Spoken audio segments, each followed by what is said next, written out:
And we're back.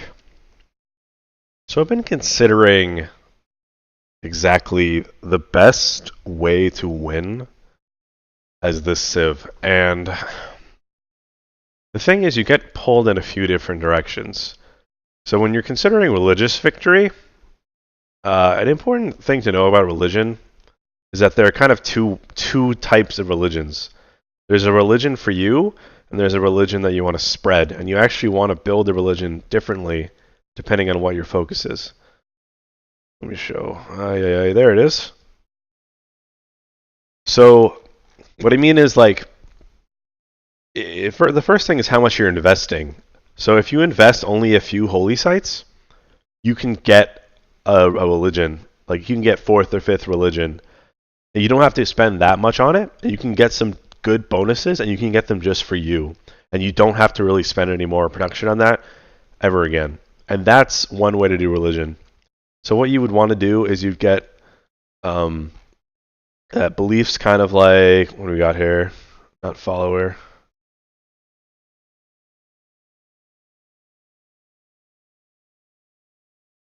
Something like, where the hell is it? Work ethic. They changed the name. Work ethic, because that's just like a really nice production bonus for your cities that you also don't want to give to anybody else, if that makes sense. You don't really want to spread your opponent like plus 1% production per citizen. Like, why would you want to give somebody that? And why would you, more importantly, why would you invest in faith and production to give somebody else that? What's the other one here? Yes, stewardship. That's the other one I was looking for. Each campus and commercial hub gets 1 yield. You know, a nice little bonus. And so if you have that in your cities, that's a nice little bonus for all your cities that have your religion. And it's very easy to maintain your religion because obviously your capital is your holy city, so it's right there. You can buy inquisitors, which is the biggest thing. So you can always, it's very, very easy and inexpensive to maintain your religion, even when opponents are trying to convert it. Especially, that's like type 1 of religion.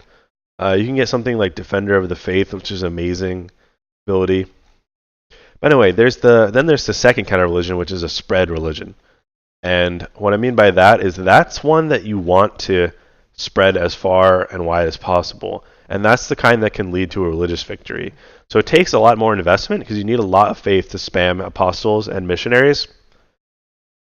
But it does have this like sort of snowball potential. So like if you can get a snowballing religion, it can really spread and be really powerful and eventually could even win you the game. And so certain beliefs like cater to that. Something like cross-cultural dialogue, +1 science for every follower in other civilizations. So look at it this way. If you're building an insulated like domestic religion, you don't want this, right? Like you don't want just religion in your cities because you're not getting anything from this. But if you're spreading your religion far and wide, all of a sudden, all that extra production is whatever you're spending on the missionaries and apostles, that's paying for itself because you're getting science from that. So in terms of this dude, he gets a bunch of faith, right? He's a religious civilization. But there's some weird aspects here. Like your first thought would be, I want to get a religious victory with this Civ because I have faith bonuses, like I have a unique temple, whatever. But the thing is, like, his bonuses kind of favor a domestic religion in a way, because basically his ability and his temple. And what I mean by if I'll start with the temple because that's a little more straightforward. So the temple makes missionaries give you relics when they die. And so that is useful. That's similar to when you get the Mont St. Michael Wonder, which makes apostles give you relics when they die. And here's the thing. If you're trying to get relics, you're killing your missionaries. And the way you're killing your missionaries is by slamming them into enemy missionaries and apostles and killing them. Like, that's the way you kill your mission. Like, And so what that does is that creates a ripple effect where your religion dies around where the unit dies. So you're like killing your religion in the location where you kill your missionary. So if you're trying to get relics, it does not favor spreading. There is this belief that like makes it so when your units die, I don't know, I have no clue what it's called.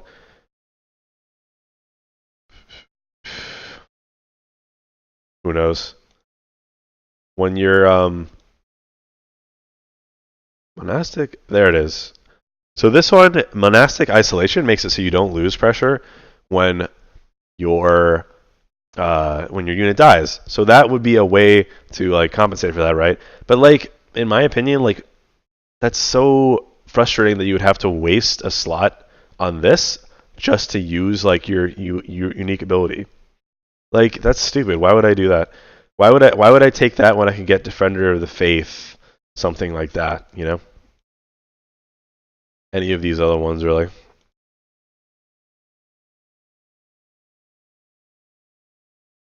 And if you look at these enhancers belief, a lot of them favor spreading religion, like an international religion.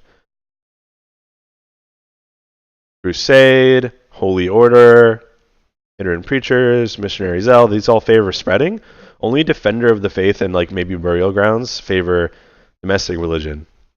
So in that sense, you could consider, if you are building a domestic religion as this civ, and you are going to go suicide your missionaries, so you're just building a domestic religion, then maybe you could justify getting monastic isolation because you don't really need anything else. But like, let's say Defender of the Faith is available, like why wouldn't you take that? You know, so you're kind of just like limiting yourself in that sense.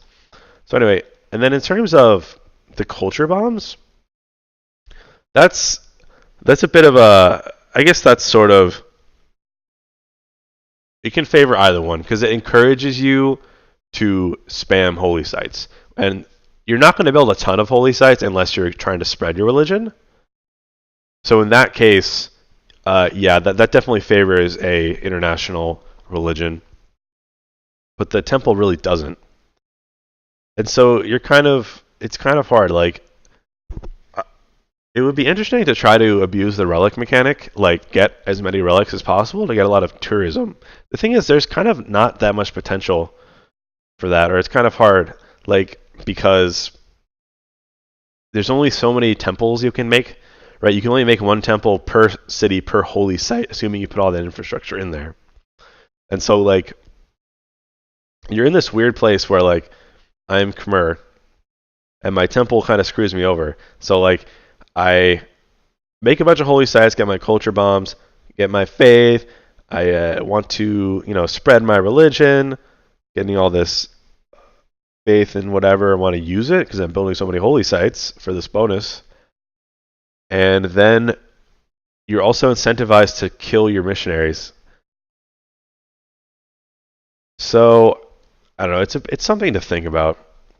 But at the end of the day, I still think I think it is a good idea to go for an international religion because overall you're very incentivized to build holy sites. You have bonuses to faith. The unique temple, is kind of a curveball, but you can kind of play around it. Like you can suicide your missionary somewhere where it doesn't really matter. Like right next to your borders can be okay because your religion is strong there anyway. Or you can kill it like way across the world where it just like dies. It doesn't really affect any of the cities over there. So there's definitely ways to play around that. And if you're that's still kind of annoying. And then like it prohibits you from getting one of these nice bonuses. Or sorry, it encourages you to get monastic isolation, but that prevents you from getting like some better ones like Crusade, Defender, all that, Missionary, Zeal. Anyway, the bottom line is you do want to build this civ as a spreading religious civ. But you could kind of maybe consider tourism as a fallback. Because if you're spamming relics, you are getting a lot of tourism. And I'm trying to remember here, like a normal temple has one relic slot, and so they have two. And so that is a nice bonus component to that. You know what makes me laugh? The fact that this gives you great profit points. Temples. If you don't have a religion, by the time you have theology, you don't have a religion on high difficulty.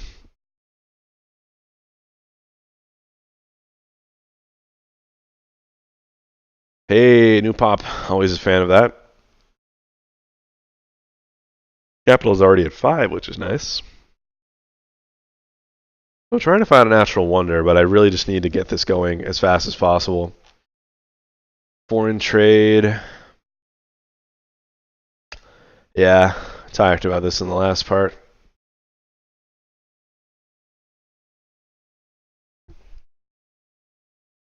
So the general idea is get your religion, get it big. We don't really have neighbors to like culture bomb, so that's a shame, but we'll make it work. We still want to get our religion, design it to be spread. Get that going, try to snowball. It's interesting, like religion is kind of messy in that like hypothetically, depending on the circumstances, like something like where is it?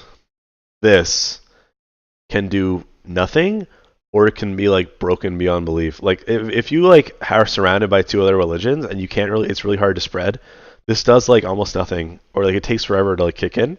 But if you like have two neighbors that have no religions and you get a like strong foothold, all of a sudden it kind of like snowballs and it gives you like a ton of science, and that's awesome. So it's kind of fickle. Like there's a reason the bonuses can be kind of small, because they do have that potential to be massive, and so it would be unbalanced if like it was a good bonus and then it spread to every city, because that would just be insane. But it does make it feel lackluster when it doesn't work out. So it's kind of a difficult balance. So in terms of this game here, we have a lot of room. Like I'm not too worried about anything. One of the biggest concerns in the early game is a big bad neighbor who starts with a lot of units, gets like 3 cities, and then attacks you because they'll just see you, perceive you as weaker immediately, and choose to conquer you because they don't have any diplomatic penalties for declaring a surprise war in the ancient era.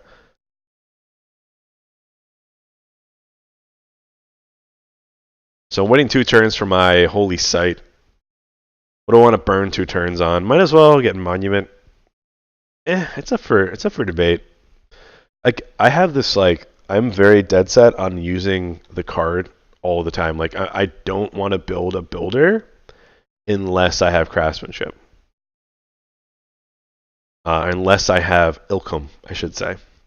But at the end of the day, like right now, the best thing I could build is a builder, regardless of the bonus. So you really have to balance that. Like I could, like a monument doesn't, you can't boost monuments, right? So let's say I don't have any cards, I would want to build the monument, but like I don't need this monument. I don't need that culture right now. I have plenty. You want to keep your science and culture at a 3-to-2 ratio, or if you're just kind of playing a generic progressive game. But the thing is, like right now, I don't have Ilkum, but this builder is still the best thing I can build right now. So you really have to be okay with being flexible. So I'd love to. I tend to prioritize building a strong second city rather than like grabbing land that's up for grabs, because like let's say there was another civilization here and we were competing for like this, like where my mouse is right now, this like crappy flat. Like yeah, I might want to settle that before they do, but it's kind of weak. Like I'd rather get a more powerful start here, because you can invest in things like getting new cities is kind of like always the best idea in a certain sense. Like it's never a bad idea to found a good city, but you can do other things. You can run policies that give you housing, so you can build your cities tall. You can go for wonders. You can build your districts, and so like it can be a trap sometimes to build too many cities. So like what I like to do is I'd rather have just go for the best expansions I can get, That way I have, even if I don't end up getting as many cities, I have really strong cities really quickly. And so I'll be doing quite well. So I'll be able to make decisions about how I play moving forward. I could get some wonders I wouldn't otherwise get, maybe. Or I could build an army, because I would have, hypothetically, like, if someone tried to take this spot and it was crappy, and I just, because they wanted to take it from me, but I put a good city here. This is a very powerful city with all these tiles here. I would be in a strong position to attack them and take that, and then I would have both. So the bottom line is, like, prioritize taking good spots rather than like just trying to steal from somebody.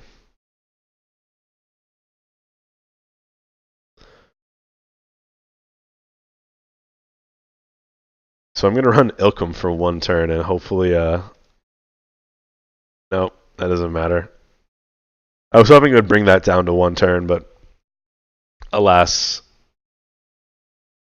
not. So it's pretty remarkable that we haven't met a Civ yet. And we haven't found another continent yet.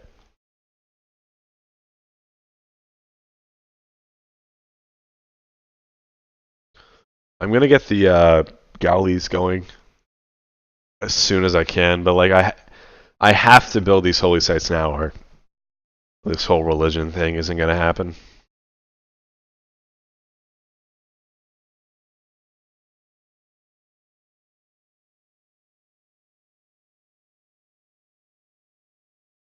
Okay, let's just go with this.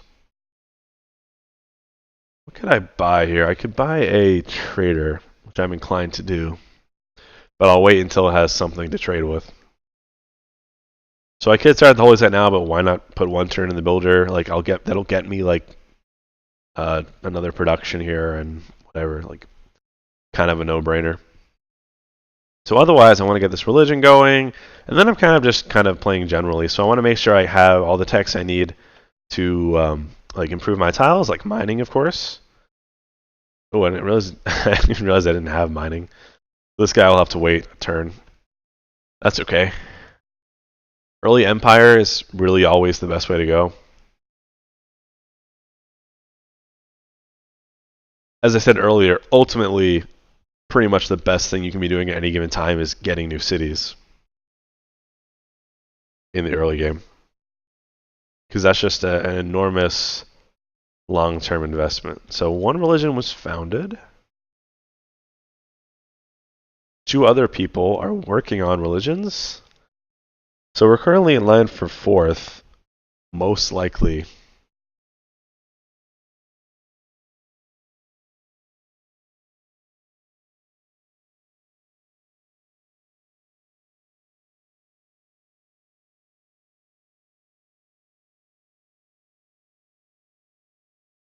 Why do I have +2 faith?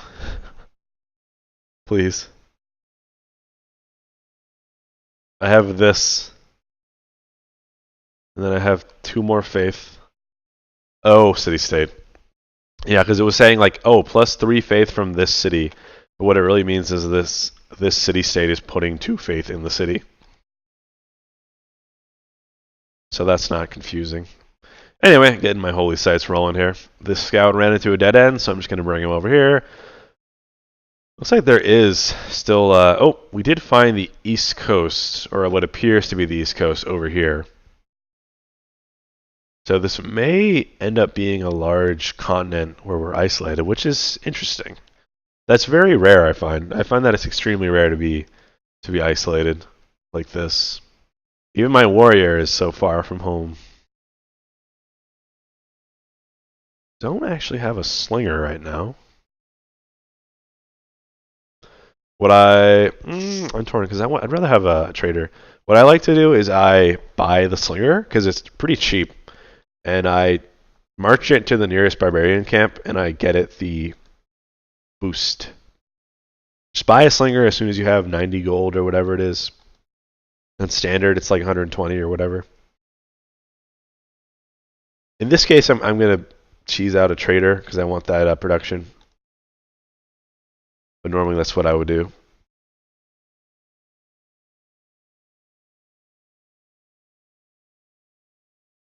So we need a granary here because it's a coast. Always build a granary as soon as possible in a coastal city because it gives it 2 housing, which will make it equivalent to a freshwater city. And the thing is, like, 3 pop is so tiny, and it slows down the growth at 2. So literally, like, you're gonna grow in like 5 turns or whatever, and then it's gonna stop growing, and that's pretty crap. You wanna really take advantage of the first ring of tiles and actually get that going. So the granary is really important for coastal cities. Alternatively, you can use builders to get housing, but the granary is a much more explicit, quick way to get housing. I would like getting these going.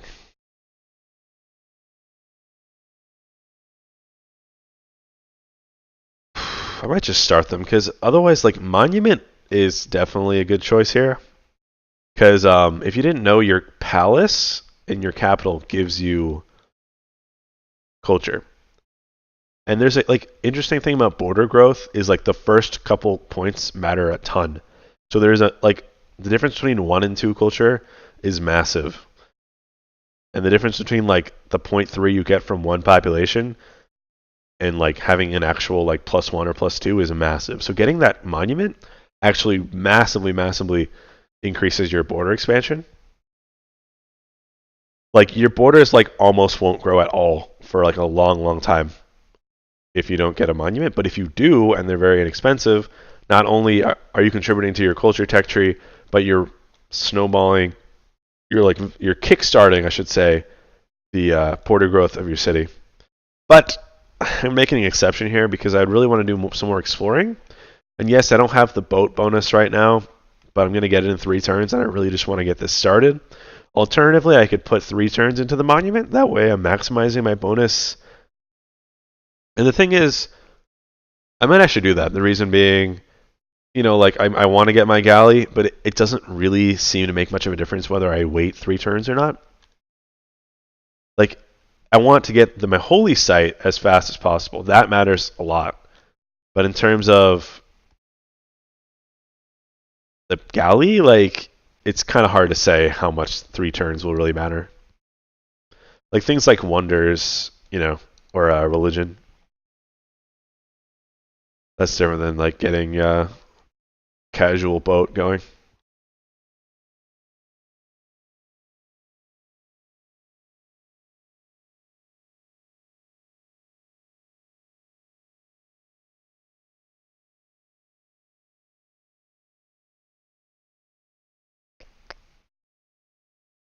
Holy site here, holy site there.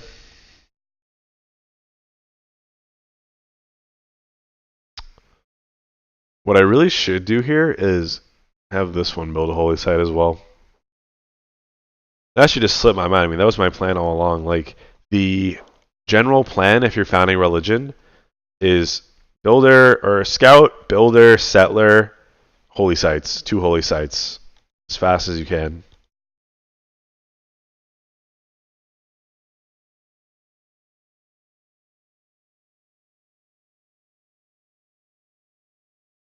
It's telling me I can't build this holy site.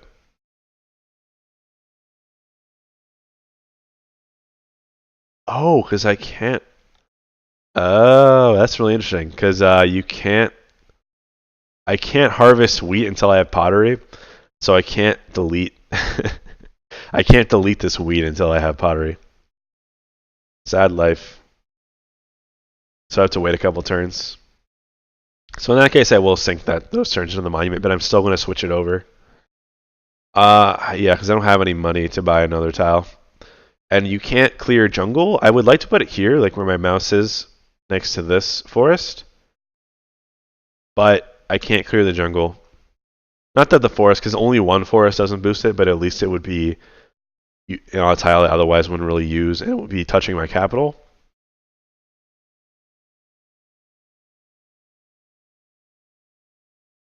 But alas, I must wait.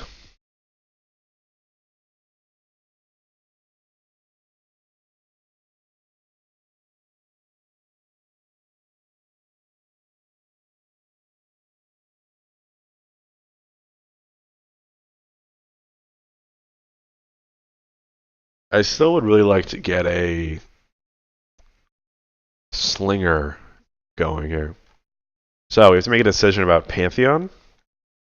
And the thing about Pantheons when you're founding religion is one of them is kind of your go-to. Like, if you really need to guarantee your religion, which you very often do, you just want to get Divine Spark because it gives you holy site. I'm sorry, profit point per holy site, and that's massive because that'll snowball us from instead of just 1 or 2 per holy site, it'll go to 3. 2 being 1 from the holy site, 1 from the shrine. You can go to 3 per holy site, so up to 6 from 4 is massive. Or from 1 per holy site to 2 per holy site very quickly. You get the idea. But the thing is, you're kind of gimping yourself. Like, if I'm not going to build, if I'm not going to go for great scientists or great writers, which I don't really know if I am yet, like, I'm worried I might be wasting this. It's especially a waste if you know you're not going to go for tourism. If you're like 100% like, yeah, I'm not going to bother with that, which is kind of a good decision a lot of the time, you shouldn't get Divine Spark because the Theater Square writer point is completely wasted. The scientist point is is worse than it seems. The reason being, like, great scientists are kind of weak compared to the other great people. So yeah, like, campuses are still good and you still want to get them, but like a great merchant point is much stronger, for example. And then the profit point, just, obviously that's good for the first like 20 turns, and then it does nothing because you only get 1 great profit. So if you think of it that way, it's not quite as amazing as it sounds. But at the same time, if you're playing on Deity and you're like worried about getting religion, you should really just go ahead and get this one. It's fine. And you know what? I think I'm going to do that. I'm going to take one quick look, see if anything might be better. Like, God of the Sea might get me some production. Otherwise, like, nothing really stands out to me.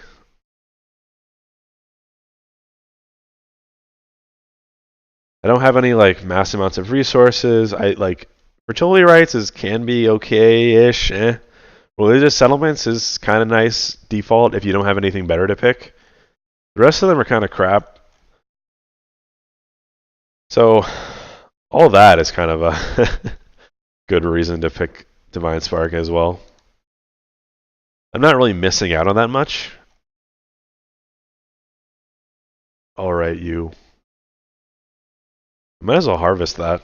I don't actually usually bother harvesting because it uses a builder charge, and those are pretty valuable.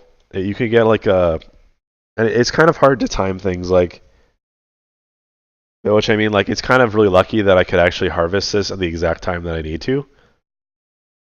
That's very rare, at least the way I play. I've seen other players like really prioritize harvesting because you can kind of think of it this way: like, if Civ is a snowball game, hey, you snowball, and so yeah, you're kind of missing out if you like harvest copper or something. Yeah, that's like 2 gold per turn I'm not getting later for the rest of the game. But I'm getting a bunch now, and I could buy something with that now, and that will help me right now. And then getting a lead right now will help me get a lead later. So it doesn't really matter that I don't have that later. I'm more inclined to just take the. Oh, that's wait a turn. I'm more inclined to take keep the tile. Like, I would just like having that consistent long-term bonus because overall, if I harvest, how much is it? 26 food now. That's great. But in 26 turns, I'll have gotten that anyway. And then I'm going to be playing another 100 turns. So that's another 100 food overall I'll get. So that's how I like to think about it. Shrine, of course. You need to rush the shrines right after the holy sites.